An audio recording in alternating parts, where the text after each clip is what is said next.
Okay, everyone. uh, this is a preamble to a previously recorded lecture that I did this morning. There's a lot of technical problems I mentioned. Some of you may not be able to access the cyber campus offline, not offline, but off campus because our names are not Korean and they don't match. Like my name is Sullivan L. Jeremy or Jeremy L. Sullivan, or it's spelled in Korean. They never had this two-step authentication, and it's obviously not designed for international students or international professors. So it's been a nightmare. Plus, the English department doesn't know how to fix it, and the administration hasn't been helpful. So we're just going to do what we can. So don't worry. I'm delivering this with the knowledge that this should have been posted at least by this morning, if not a few days before. But for various reasons, it hasn't happened. This quiz is about chapter 4. The most important thing that I told you last class is on the board right here. These are not in the book. These are by Professor Gelzo's estimation, who is an American, and I am not. The 5, you can see they all start with E except for freedom, so maybe that'll help you remember. I'm not a big fan of just memorization and not understanding, but I'm not going to explain these core values. I think you can see them still operating now, and they're under attack. Americans, the book's called Evolution and Revolution, so you can see that they're under attack. So just there might be a slight blip here as we start the lecture that I was intending to talk about for chapter 4, but given the problems that have been going on, I'm not sure if there's going to be another video this week, but there will be. Hopefully there will be videos that are available in a timely fashion well before the exam to help you review American culture stuff. And everything in class is going great from my perspective. If it's not from your perspective, then you should let me know.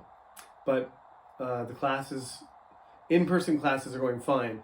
Just this chaos when it comes to trying to record these, upload these, and link them, because the CNU portal is not letting me access my own account off campus, which, yeah, I don't sleep in my office, so this makes it difficult.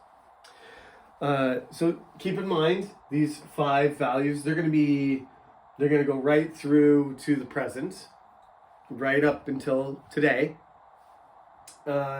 and I'll be back in a moment to start the lecture that covers the gap between the American Revolutionary War, the stuff like this that sort of isn't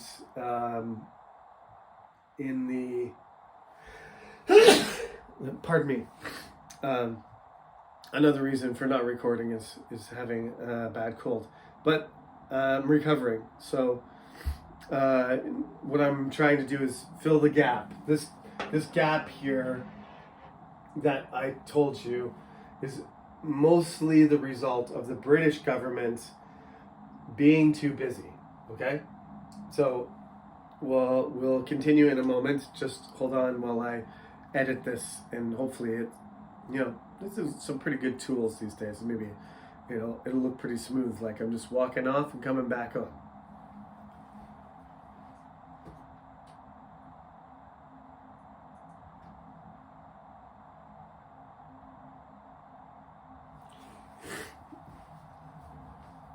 Right. Okay, so what I started earlier, I'm going to continue on. Some of the stuff we've covered. I've got a copy of the quiz in my hand right here. So there's two things that we got to cover, essentially. This benign neglect period and the overall idea of slavery. So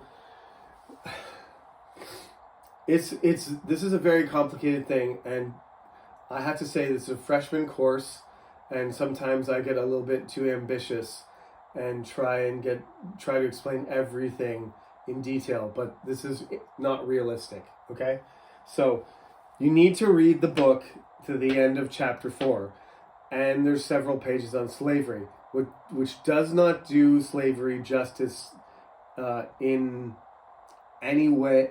I mean, it's the bare minimum. It's the bare minimum of knowledge that you should have about this. It's a crime against humanity to take away people's freedom, their rights, their decision making, their hope, to treat them as property, to physically and mentally abuse them.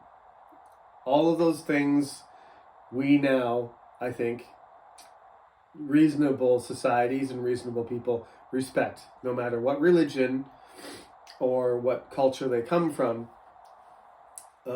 We think that a slave is a person who is less of a human being.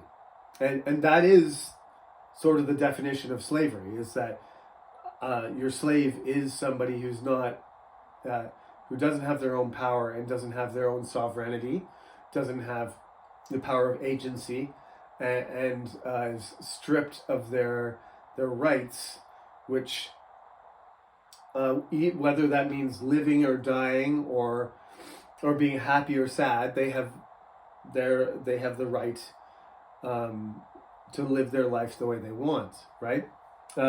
Fundamental to the foundation of the United States.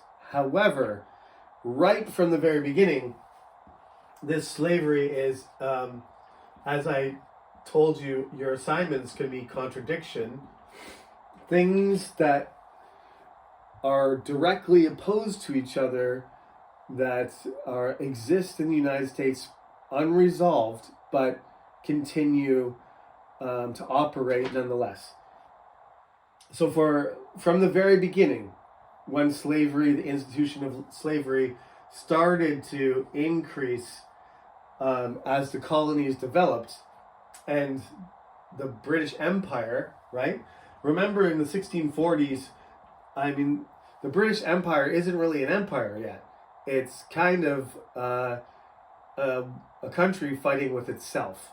1640s, there's the English Civil War, right? Some of the people that lose the Civil War leave. Some of the people that win the Civil War, and then, the king comes back, and Protestant and Catholic and religious friction causes them, their life to be difficult. They leave. So there's 1620 is when things start to happen in Jamestown with the tobacco and the profitability of Virginia, and the Virginia Company goes bankrupt and the government takes over. So Virginia becomes like, England Junior. But then there's 13 other colonies, right?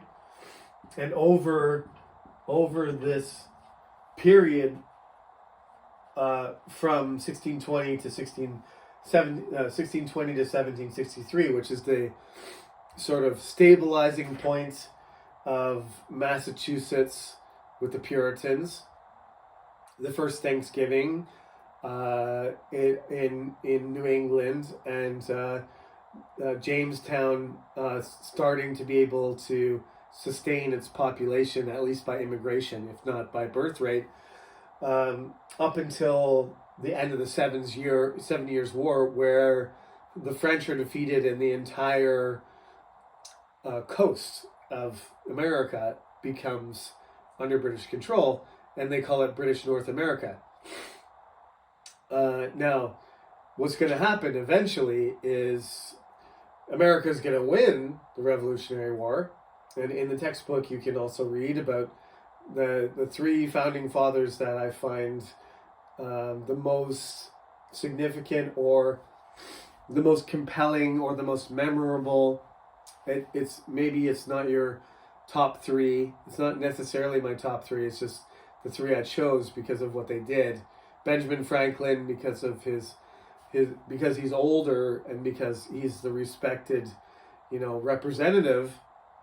George Washington, because he's the general, the first president. Thomas Jefferson, because he writes the Declaration of Independence, and then he becomes the third president of the United States. So those three guys are in the textbook, and you can read about them. So Thomas Jefferson wrote the Declaration. The British, when they won the 7 Years' War, they got control of French Canada, which would eventually become Quebec, and part of the Canadian Dominion. But for now, it's called Lower Canada, but it's just part of British North America. One of the things about these 13 colonies is they're very different, right? They're diverse in terms of type of people, but more importantly, I think most importantly, religion. But there's Scots, and there's Irish, and there's English, and there's people from other countries too trickling in there, from Germany, from the Netherlands, and New Amsterdam, before it was New York, it was a Dutch colony, so there's Dutch people there. There was an area that was kind of controlled by the Swedish nearby, down the Hudson, and that becomes part of British North America early on. So there's a lot of Northern Europeans. Some of them are French. They have various religions. They have various beliefs. So and they have various political and social systems. So it's kind of like the British Empire. The Parliament and the government thinks that, how on earth are these 13 colonies going to cooperate? How are they going to agree on anything? It seems almost a miracle that they do. But, I guess sometimes having a common enemy gives you a common purpose and helps you focus your attention on something else other than your neighbors, your disagreements with your neighbors. So that's essentially what happens. They never really, they always think that they'll be divided, and that some of them will support the British Empire and some of them won't, and some of them will be independent, and some of them will form alliances, but they don't expect all the 13 colonies to work together and create a country. That's an unexpected outcome. So the diversity is the main thing, especially religious. The worst contradiction is the fact that, written right into the Constitution and the Declaration of Independence and the whole movement of the Revolutionary War is these human rights, which include basically only rich white people and exclude Native people, and especially slavery is the biggest contradiction. You can't do that for your assignment because it is the number one choice, and I've mentioned it, so I'm saying that's not a topic that's allowed. I'll offer some other topics, but slavery is the biggest contradiction, and they know that, basically sooner or later that's going to cause a problem, and it does. The American Civil War is a direct result of not dealing with the reality of having a slave society and a free society in the same country, right? And expanding at the same time. I mean, what each new territory is supposed to be, one should be slave and one should be free, and we should try and keep a balance between it. And the people that find slavery offensive morality, moral wise, or for other reasons, they're against slavery. They're supposed to get along with the people that are totally fine with it, and their economy and their entire society is built around slavery. I think it's got to be one or the other. You can't have a country that's both. So they try to make two countries, but we'll see how that goes with the Civil War. We talked about how they were looking for gold in Virginia, but that turned out to be a non-starter because there was no gold in Virginia. Eventually, there'll be tons of gold in the United States, California, and the Dakotas, and even farther east, there's going to be places that have gold, but they don't know about it. And so tobacco becomes the first real money-making product. And then as they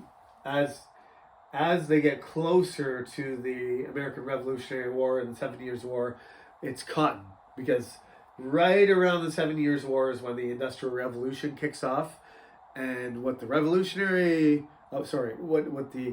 Industrial Revolution really wants is cotton, because that is the resource that is spun in the cotton mills to make textiles, and those textiles are used to make clothing and curtains and ship sails and whatever you need, cloth material for. And so becomes the the most valuable product in America, what they like to refer to as king cotton. So one of the worst crimes against humanity intentionally committed was the slave trade. Also a contradiction, right? It's a contradiction, and it's also it's a kind of crime, we would say, these days. I mean, I usually try to put what we're talking about back in time, but sometimes it's useful to just think about it like, if you abducted 10 million people from another country, or 20 million, and moved them somewhere else on the planet, everybody would consider that a disgusting example of a crime against an entire group of people. Just like murder, like kidnapping is next to murder, in that kind of behavior. In the textbook, you can read, the famous phrases, no representation without, no taxation without representation, rather. Patrick Henry, liberty or death is his favorite thing. Nobody said, make America great again. Watch out for that one. That's a Donald Trump thing. American colonies didn't originally have slaves, but eventually they had a lot of land and they ran out of people. So the reason that they turned to people, slaves rather, importing people forcibly, is because there was in the beginning, there was an excess of people in the United Kingdom. As that population started to be, you can say exploited, transported, exploited, criminals, beggars, unemployed people, whatever, as they started to use up that labor force, they were scrambling for, they still just needed millions of more people to work. And there was already a trade triangle between South America, Portugal, Spain, and West Africa. And basically, the English just started duplicating the triangle. They came down from England to West Africa. They picked up, they traded manufactured goods, sometimes weapons, made friends with some tribes, took prisoners of war or slaves or captured people themselves, put them on ships, took them across to the Caribbean or America or South America, sold those slaves, made a huge amount of money, went back to Liverpool with a whole bunch of cotton, probably, tobacco and cotton and other resources, sold that, got more manufactured goods, sometimes tools and weapons, brought them back down to Africa, and the triangle continued. And we're talking huge. I mean, the you can think these people are obviously more concerned about money than people. That's the bottom line. They're cruel. At least they're intentionally ignoring the suffering of any person who is ripped out of their culture and their nation, their kingdom, or whatever the case may be, their tribe, and dropped in a place that is a horrible condition for work. They're ignoring all that and just focusing on the fact that they're making so much money that they don't care. Unfortunately, we still buy shoes that are made for, the labor that is paid for those shoes might be $5 or $10, and then you pay $100 for your Nike shoes. It's the same kind of thing, except for how X number of times worse. Okay? So when the Europeans began to develop the American colonies economy, when they started to realize that they could grow things, and it required a lot of labor, and the same thing in Spain. I mean, the Spanish and the Portuguese needed workers. There was never enough of them. The native people, they worked them to death, and then so when they were gone, they brought more people in. Most of the slaves that came from West Africa ended up in South America, and a lot of them died in gold mines or silver mines or working in plantations. But the mines were horrible. I'm not sure you could really say what is the worst, what it's degrees of terribleness. So it's terrible to work in a mine. You're likely going to die. It's terrible to work on a sugar plantation 14 hours a day. You're likely going to die before you reach a ripe age, natural age. So that's part of the harshness, and because the Europeans are afraid, of course, of these people not liking the horrible conditions, they make the conditions worse in order to threaten them and to prevent them from starting a revolt or rebelling.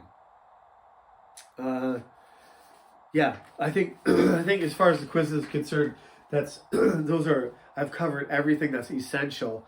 If I can squeeze in another lecture, I will. But for the most part, considering that it's chapter 4, and all the material that you really need is either on this board from the last 2 lectures in person, or from the textbook, from the textbook, and this board here. I think anybody should be able to get all the answers without any trouble if you paid attention to the major points. So if there isn't another lecture that's published this week, it's just there's going to be a bundle of lectures before we end up with the exam. We're going to do chapter 5 and do a quiz for that, and we have the assignment to do, plus the final exam, and we'll have to squeeze a few more online lectures in there once technical problems get solved. So I hope this is not too much to absorb. It shouldn't be. It should be really directing you towards certain points that you need to study. Focus on them, and you'll be fine on the quiz. And I'll see you on Friday. Thank you for listening.